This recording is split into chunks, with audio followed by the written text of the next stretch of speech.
Welcome to the Home Team Sacramento podcast. I'm Josh Takimoto, and with me today is Bo Allen and Wes Archie. They're the founders, owners of PS33 Academy. What's going on, guys? Hey, Josh. How you doing? Good to see you again. It's good to see you guys as well. And we're doing this from the road too. I'm in the studio, but Wes and Bo are on the road right now because they're just that busy, and they're on there. They're just hustling all the time. So this is a podcast first for us. So I'm excited. And you know what? There's no one else I would trust to do this except for you guys. We've had one other person try this, and it was awful. Not on this podcast, a different podcast. We don't need to talk about that, but it did not work. So how are you guys doing? We're good. Busy, but we're good. Josh, this podcast is about criminal minds, right? We're talking about that, right? We're not going back to that. That's right. That's 100%. We're picking up right where we left off last time. Criminal Minds, Oh my ESI. no. Hey, I'll tell you what. Did I mention this last time? My mom loves those shows. Loves So those do I. shows. Yeah, which is always. And I think I probably said this last time. Is very concerning for my pops. For me as well, Josh. I feel you on this. Yeah, we talked about this before. Yeah, it's anybody who's tuned to those shows, it makes their partner a little nervous. Anybody who's close with them is like, hey, if something goes sideways, they know how to hide the body. They know how to get rid of me and destroy all the evidence. So once again, I'm glad I'm over here and not with you guys, just in case I asked the wrong question. So, hey, well, I wanted to, this is this is not Character Combine. This is Home Team. So for anybody who is maybe not familiar with you guys and your background, tell me a little bit about who you are, your coaching background, and then how you guys started PS33. Okay, so we're a husband and wife duo. We've been coaching for a long time. Started with umpiring. That's actually how we met. He came to umpire a tournament for me. Then we were coaching boys baseball. Someone asked us to start a softball org out of Washington, where we were living at the time. Did that, watched that grow, and just really had a yearning and a desire to kind of build it in a different way than what we were going to be able to facilitate Washington with the rain. So out here, we're able to do this, 11 months out of the year. And so for us, I think PS33 itself was created. I did that one a little bit behind his back. It's named after his best friend that he had played for, that had flown him all over the country and gave back to youth sports. Paul Sonner, owner of Bully Sports Bar and Grill in Reno. And he passed away actually before I even met him, but I knew how much he meant to Wes. So I just went ahead and started filling out all the paperwork to get it started. Had some friends help with the logo because, as you can see, I have no experience in those types of things. And we were able to kind of start that and get running with that in 2017. And that's, blown out to 4 different states. And so we've had a lot of fun with that. And then, even in those twists and turns, I think we've had a couple interesting things happen this year. I took a D2 coaching job at a university in South Carolina. Whoa. Oh, yeah, congrats. Thanks. I actually just returned. So I spent the last, 7-8 months out there flying back and forth every couple weeks to just kind of continue. I think it's really important as adults that if we don't keep dreaming, I don't know how we can expect our players to do so. And I don't ever want to get in that place where we're just in that rut of like, get up, go to work, come home, go to bed. So I was kind of dreaming, and this is one of those times where he actually had to kick me in the butt and was like, you're going to go do this. And I was like, oh, I don't know. Our youngest graduated from Sheldon a couple weeks ago. So I gave up, her senior year to chase my dreams. Wes facilitated and encouraged that. He was mom and dad while I was gone. And That's awesome. Hey, you're a pretty good mom and dad. I'm pretty like that. Yeah. I don't want to bring that up. That's why I was like, he's not a bad looking mom. Yeah. Yeah. So I think, I don't know that our model ever slows down. I think it's always changing. I think as long as we can continue to reach youth and and reach inner city. I think those are two things that are really important to us. And then, to continue to dream in other areas as well, in terms of collegiate coaching and things like that. Wow. That's awesome. So I want to kind of pivot a little bit on this idea of you missing your daughter's senior year.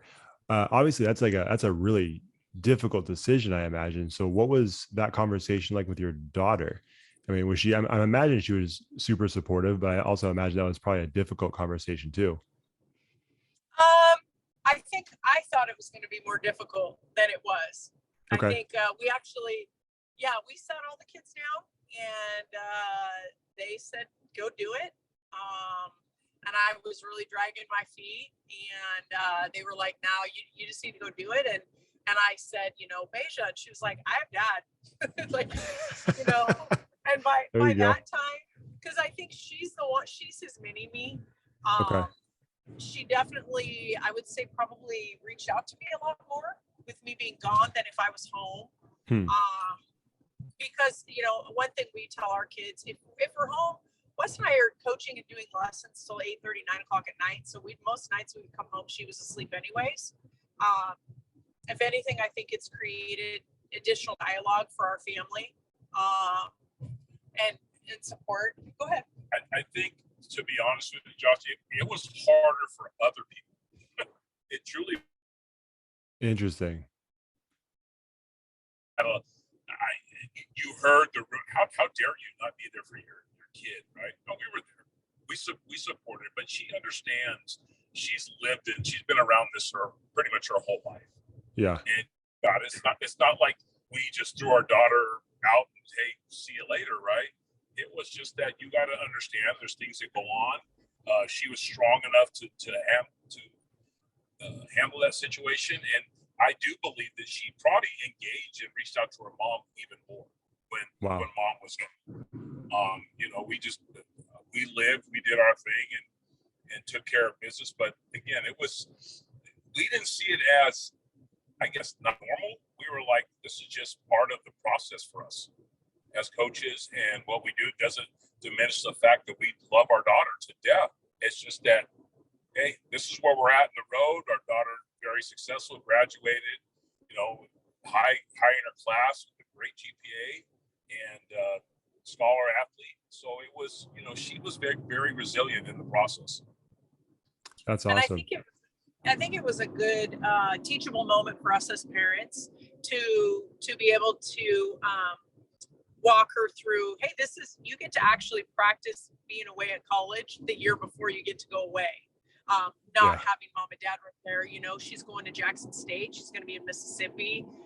That's not, a 2-hour car ride. So right. I think that there was teachable moments in that. I think even in our org, girls were excited. They were writing letters to my players at the university. They were FaceTiming me. And all of those moments, I think, kind of come full circle for us to allow us to just, have opportunities to reach people as much as we can. I mean, we're imperfect, obviously, but you want to love people in the sport as much as you can. Yeah. No, I think that's awesome. I think that's a really cool opportunity for you guys as a family to be an example for so many other, families, whether it's sports or, something else. Maybe they're into a different type of activity that requires a lot of time and effort and commitment. But like you said, I'm sure a lot of people would look at that and think, man, this is kind of a strange situation. But there's probably other families out there that are thinking, man, we have really hectic schedules and we're all trying to pursue different goals and dreams. Like, how do we do it? And then they see you guys do it and how you guys all work together as a family to support each other.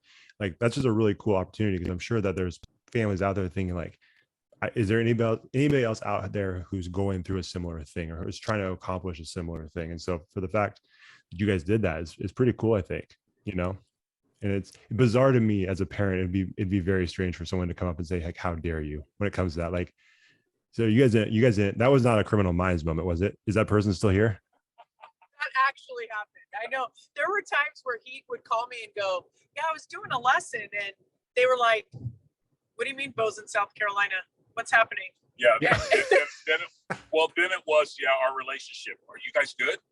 Yeah. Is everything okay? We're good. Yeah, we're good. I'm just going to support. I'm I'm supporting her in her journey, and this is just what we do. It was not like strange to us at all, but it really, they were like, how, you just said you're going to go to South Carolina. Well, Bo talked to me, but in the day, it's her decision, and I support her.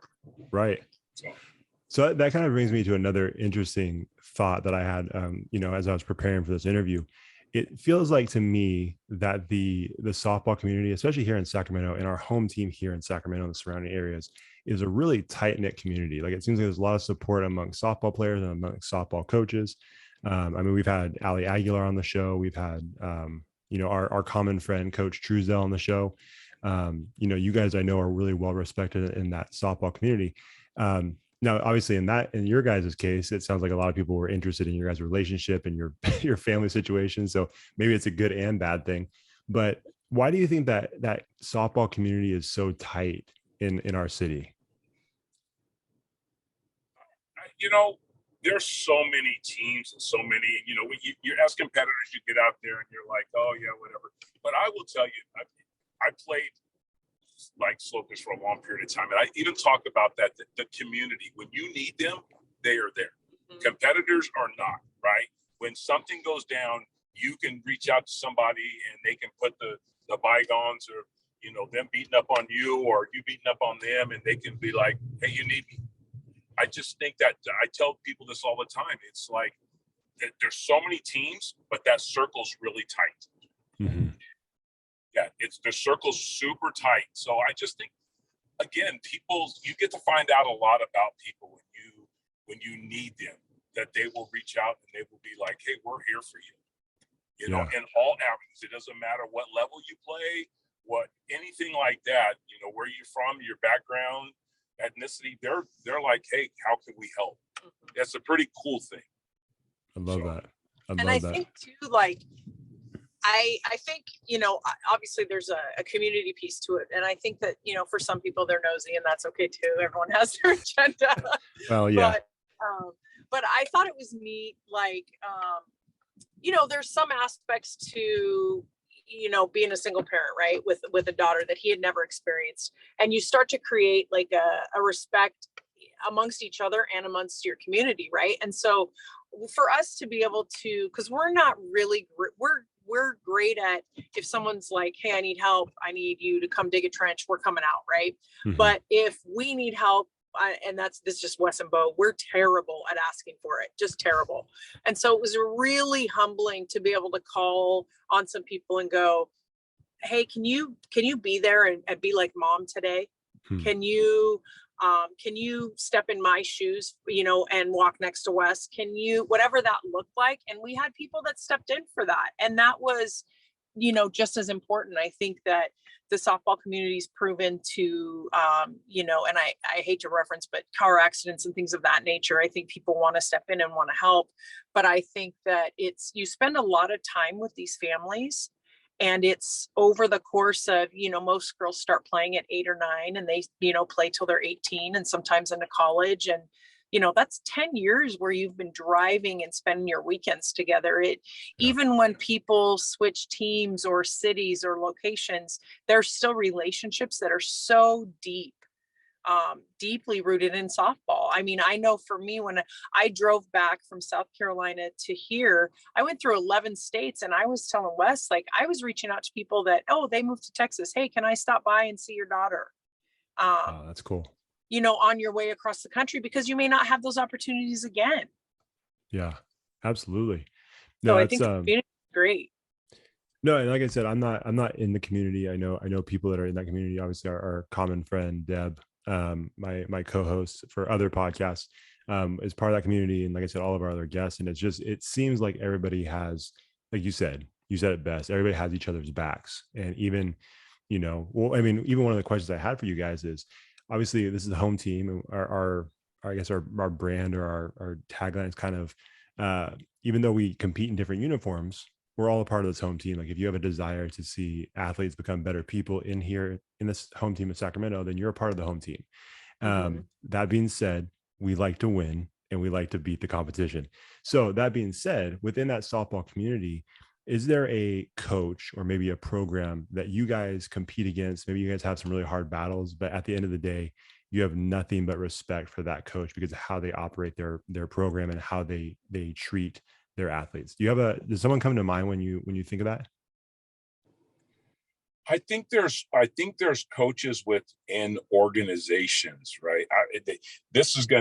So it's sort of funny. We've sort of had to fight our way through this, right? And what I mean by that is when we first came on, again, I just keep it 100. We were looked on as less than.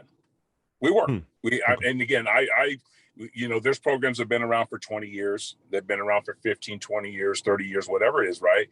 And they felt like when we would go out and we would train our girls, right? I didn't know any better. I came from baseball. I've only been doing this for a little bit over 10 years, softball, right? And they were like, how dare you compete with us? And we're like, I mean, really, that's how it came across.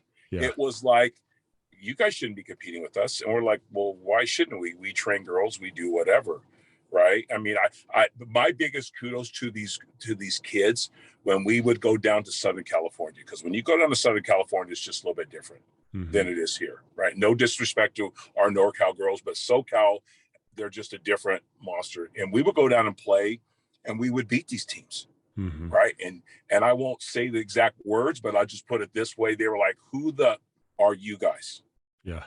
And my girls would look like, oh, what do they mean? And I was like, that's like the ultimate respect. Yeah, it was. I was like, well, we're just this lowly PS33 that just, Bonita and Wes and people that we feel that are in our circle, train these girls to be like, why not us? I mean, just because that name says so-and-so has been there, we're just as good, and let's go out there and let's compete. So it's hard to pinpoint like one actual person, because I've run across some coaches. I go, man, they do good work. I mean, because I think in different avenues, there's coaches that train well, and there's coaches that, to be honest with you, they collect talent, and they're lucky to have that talent in place. I just keep it real. There's coaches that collect talent. Yep. And there's people that put in the legwork to that. I always just go back to just remember where you came from. Right. I'm a big believer. Don't forget the people along the way that help with your journey. Wherever you're at in that journey, we're happy for you. So yeah, sorry I didn't really give you an answer, because there's just been coaches I go, oh, I like the way that coach says things. And then I'm coaches like, yeah, okay. Right. Yeah. We're all human here, and we're all competitors. So, I do like, though, I think I can't necessarily say an org because I think there's different coaches within organizations, but definitely we've come across some great coaches. There's a gal out of the Bay Area, Macias. I really enjoy her, what she does with her players. She grinds them real hard, and they'll run through a wall for the high school coach from Kevin Warren from St. Francis. Oh, okay. Really enjoyed. I really like talking to that man. He's one that I really enjoyed. I've actually never spoke to him. Okay. I was able, through Coach Truesdale, to sit down and have dinner with them, and just there's a lot of people that have been softball, from Laura Zingenher to Joe Jaquez to Coach Truesdale, and just the knowledge from them to listen. I just sat back like a kid in a candy store. I'm not gonna lie. Yeah. And just listen to them talk about the history of softball. Because I go back to me being the naive one when I met Jenny Topping, Olympic gold medalist, Janae Lillis, these people that played at a high level. I had no idea who they were. And Bo's like, if you're gonna do this, you better educate yourself. You look ignorant. Google. Do some education. Yeah. Right. I know he's old. He turned 56 this month, but Google can be his friend. No, but I think the Bay Area coach as well. He coaches at the. We just played them this last week, or they played right after us. Tall. No, Mike. I can't think of his last name. He coaches St. Francis in the Bay Area. The Bay Area. He does a fantastic job. He coaches a Nugget organization. I believe it's his organization, and he coaches at St. Francis. I actually showed them. We lost them in the semifinals of the NorCal championship. That's right. Yeah. The guy does a training those kids and getting after them. A good friend, Mike, And Andy Lopez does a great job of training, and he really gets after the girls and disciplines them and trains them really well. The thing I really enjoyed about Mike, another Bay Area coach that Wes was just talking about that we played high school against, him and his coach came up to me this weekend and they were like, oh, it's so good to see you guys out here. And it's so good to see that you guys got your 18s through and they're going to college and doing all those things. He goes, I remember the first time we came across you guys. And that was in 2015, 2016-ish, right around there. And we were like, who are these two? Yeah. And you never know, what that's going to look like or what that's going to transpire to. But he goes, I love to see that you have girls coming out. They're going to college. They're competitive. He goes, at the end of the day, that's the end result, right? That's what we're all trying to do. I said, 100%. So I think, I know for us, like, there's not a lot of ego or inflation. It's just, you're going to go and give the kids the best that you can, right? And you're going to pull as much as you can out of them and get them to the school that is the best fit for them. I know a lot of programs, they're just about like, oh, we want to get every kid Division I. I'm like, that's great, but what's your bounce back rate? Yeah. I want to know that we're able to help educate families and facilitate to where they're understanding, like, yeah, maybe I want to go Division I, but maybe I want to go NAIA, or maybe I want to go Division II, whatever that looks like. Because at the end of the day, it's that 4-year degree, and Right. how many places do you want to bounce to get that? So, Right. I just think for me personally, there's a bigger picture. It's not, one of our daughters going Division I, one of them's at an NAIA living her best life. So Yeah.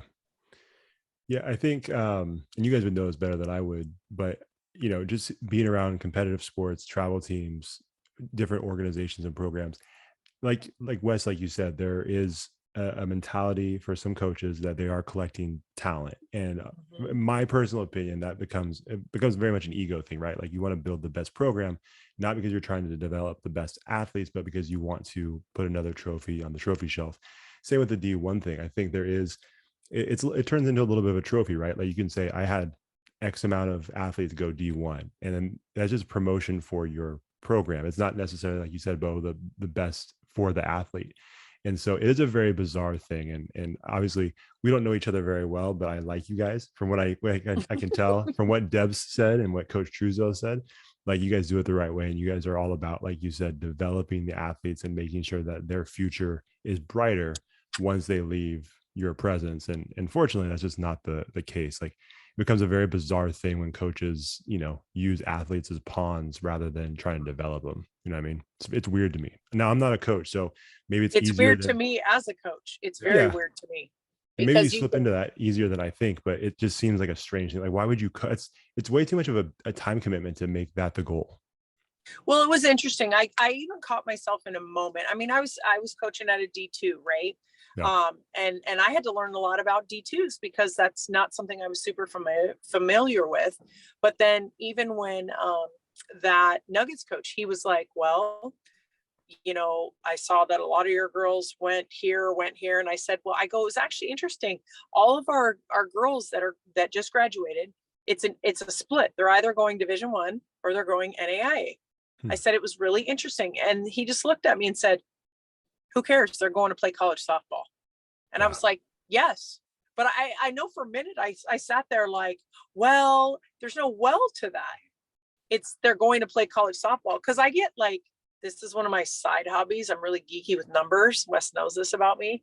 I research some of these orgs that are like, well, get your kid Division I. I'm like, that's great. But they didn't follow it up with, they have an 87% bounce back rate. Right. Of kids that go 1 year and come back and they're at a JUCO or they're at a D3 or whatever that looks like.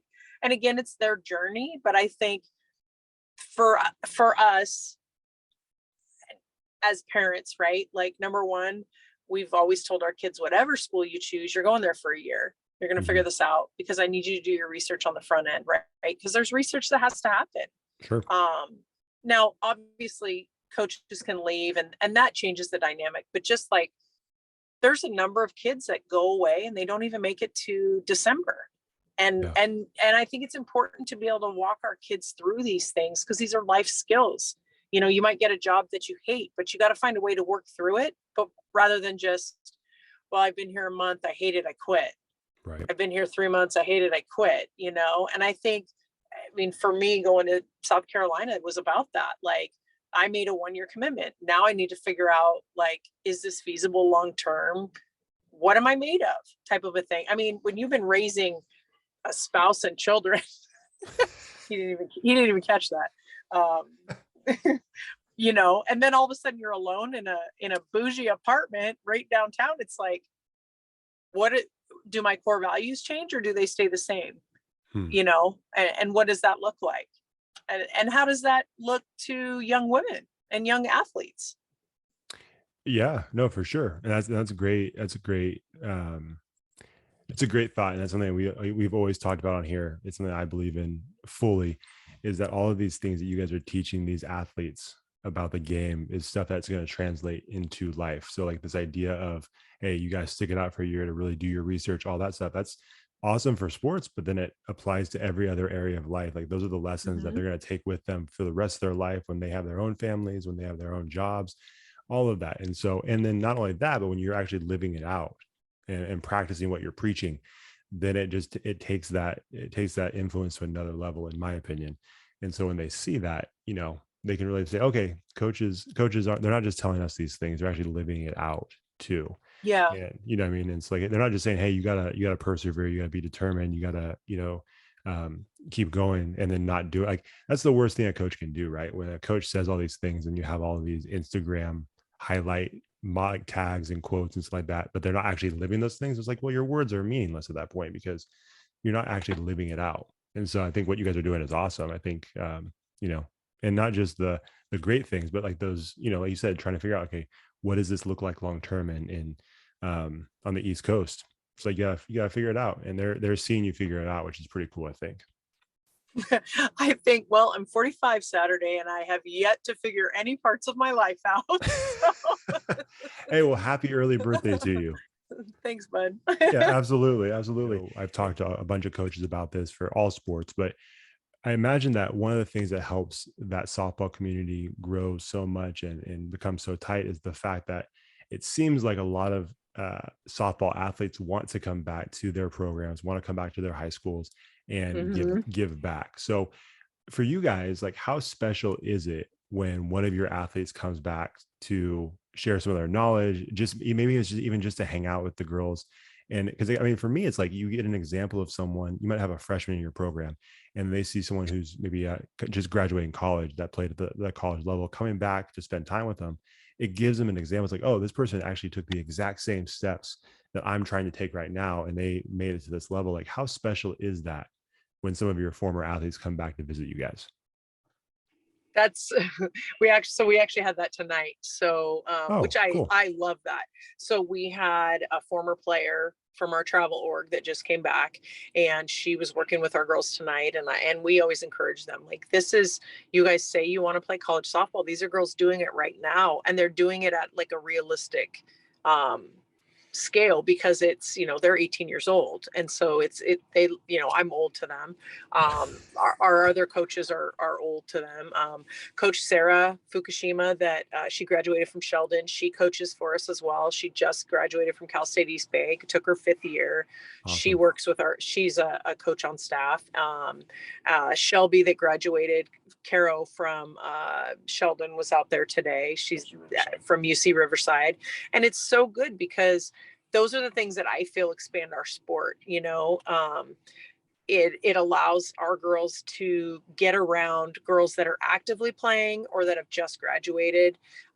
Last year, I think we had 6 active players that came, and they would help assist all summer. And I think it's so good because it continues to build the sport. It's tangible for them, and it excites and encourages them at the same time.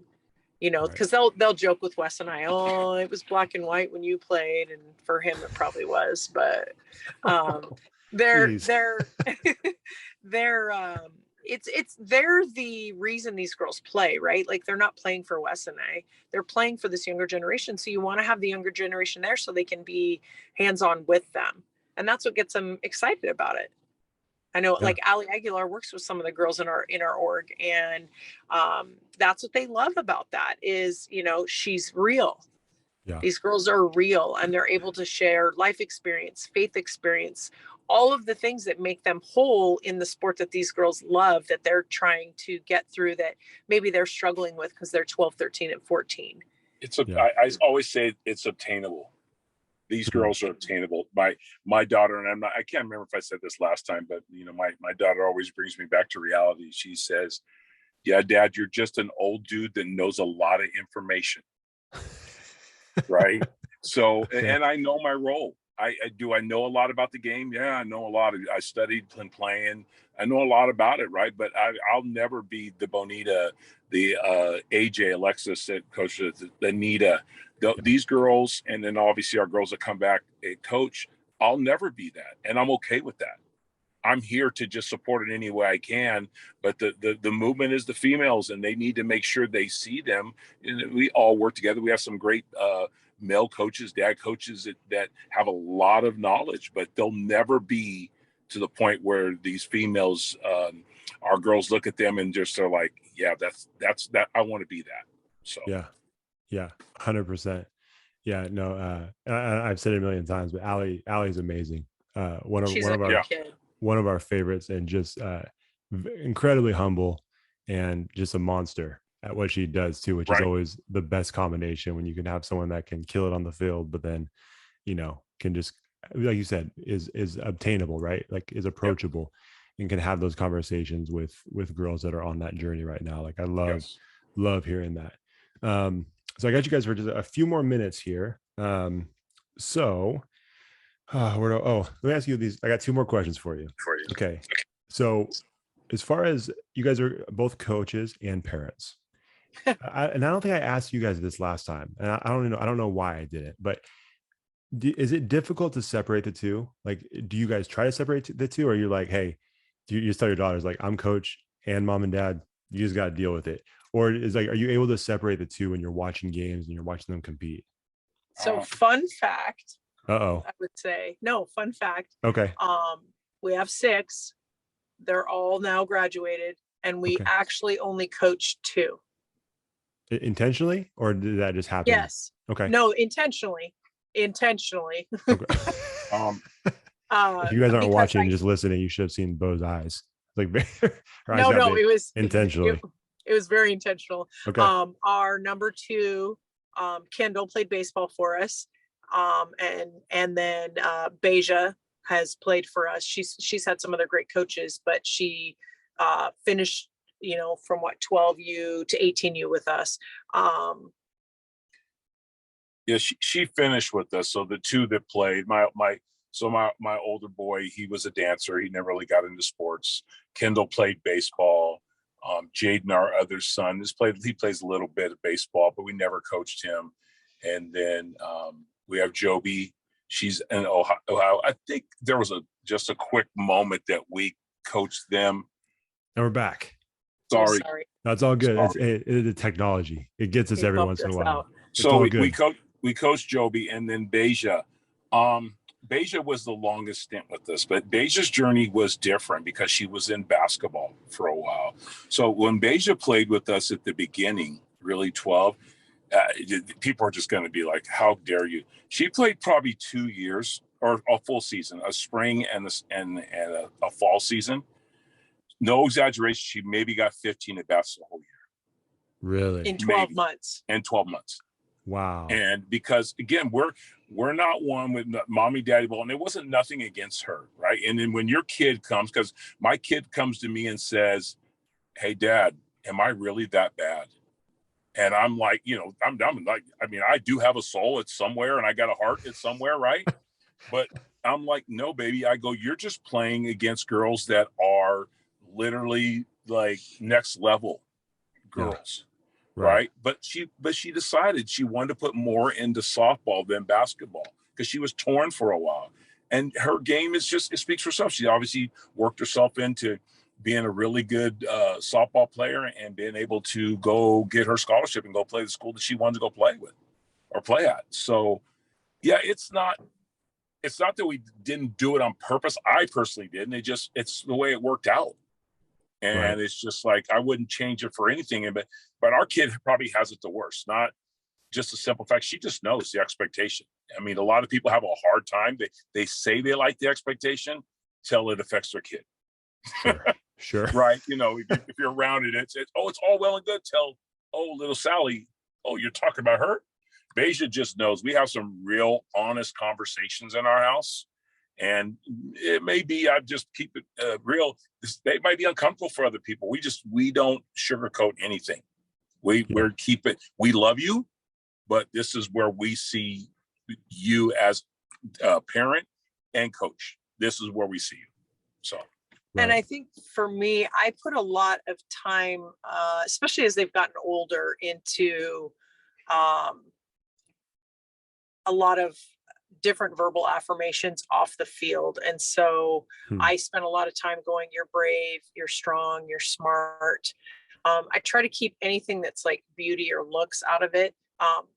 But those type of things, those to me are like, you're a truth teller, you're a leader. Those are all things that I think are so much more important than this game, right? Because at the end of the day, the game stops and you're still our kid. You know, whatever they decide to do for them. And so I think for us, it was good that we weren't coaching all of our kids. Like Wes said, a lot of that in the beginning wasn't necessarily planned. It was more just we were busy and we were in so many different directions. It became planned as they got older. And, you know, we didn't go to a lot of travel. We didn't go to a lot of high school games for them because, you know, we were coaching and doing lessons. I think this was Joby's sophomore year and she's in Ohio. And I was being in South Carolina, I was able to go see her like 8 times play. And so it was nice to just be mom. You know, sure. and except for the one time our coach didn't know a rule and then I like had to let him know. but no, he's a great coach, great kid. But I think for Wes and I, you know, we were able to spend Easter at the Hilton in Circleville, Ohio and cheering on Joby. And it was probably our best Easter. It was awesome. It was awesome. We got to just watch her do her thing. There was no critiquing. It's just, we get to sit back and be mom and dad and watch her do her thing. And we flew Beja out with Wes, and Beja flew out and I drove and we got to just be an conventional family. Yeah. I love that. That's awesome. Yeah. And I love what you guys said too about, you know, the idea of having these very, very real, very tough conversations, because you guys aren't doing it because, you know, you're trying to, like be an authoritarian, right? You're trying to put the kids in your place. You're doing it because you know that having those conversations, those tough conversations, are going to benefit them in the long run. Because you could easily just have the easy conversation because it's more comfortable for you guys, but you guys know that to make them the best version of themselves, you have to have those tough conversations, and that uncomfortable feeling falls on you guys as parents. I'm going to have to learn that one day with my 2 daughters. You know what I mean? And so it's, I love hearing that stuff because I think that's really important. And again, once again, it's using sports, using the vehicle of sports to make better people. And I love hearing that. So, you know, if it makes you uncomfortable, then you should probably take some notes. It would be a good time to take some notes on what they're doing, because I think that's a great thing. Last question I have for you guys. This is kind of a big one, but I'm looking forward to your guys' answer. Obviously, again, this is called Home Team. You guys are having an impact, not just in the home team of Sacramento, but just in the home team of the softball community as a whole. At the end of the day, when it's all said and done, what do you guys want your legacy to be for our home team?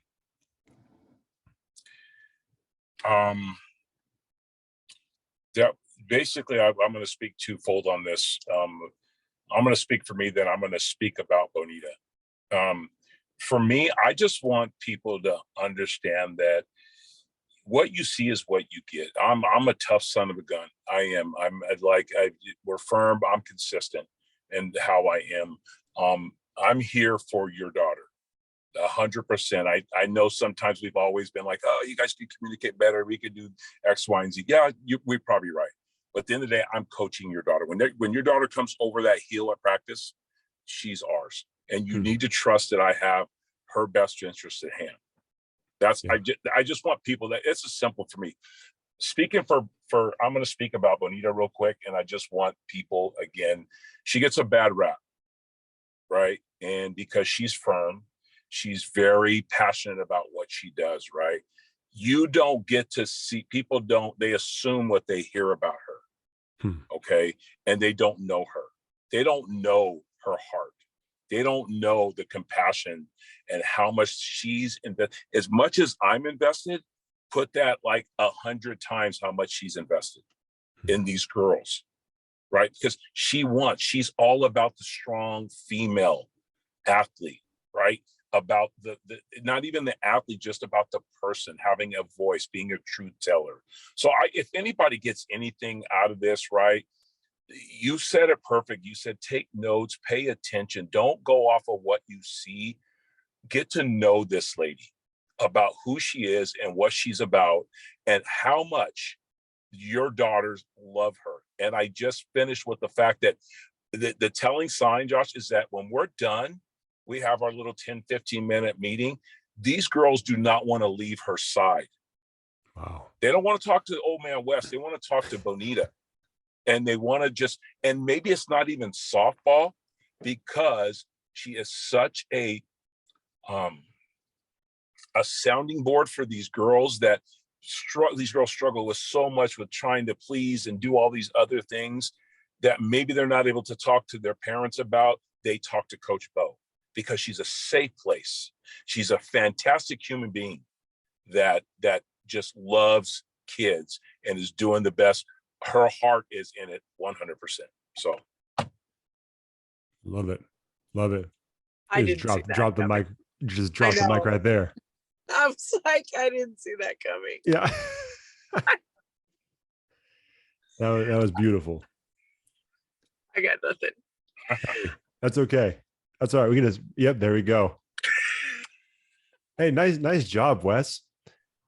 What the? Yeah. It was just one moment. I know. Hey, man, you that was a good moment though. I like it. I don't think anybody's teared up on the podcast, so congrats, Wes. Bro, you made that happen. The worst part is I'm not even a crier. Oh, hey, well then it's a genuine emotion if that's the case. Oh so, that I was don't very think there's that was amazing. I love hearing that. So I might play that for my wife. I'm like, you know what? Look at how Wes talked about his wife. Maybe you could, you want to say a couple of nice things about me. I could cry too. Oh goodness. She's like, hey, decades went into that, Josh. Decades. We're not quite there yet. All right. Well, Rachel, if you're listening, then just, just take some notes until we get to that point. So I love it. No, that's awesome. I want to end it right there because I think it was a beautiful sentiment. Where can they follow you guys? All your social media handles. I gotta make sure there's another PS33 out there, right? Like you guys have 2 accounts, and I always have to make sure I tag the right one. Yeah, the PS33 Academy. That's the right one. Okay, perfect. That's because we have ones in different states, but that's like our main one that we reach everyone. And then we have Twitter, Facebook. We have it all. Perfect. Okay, we'll tag you in everything.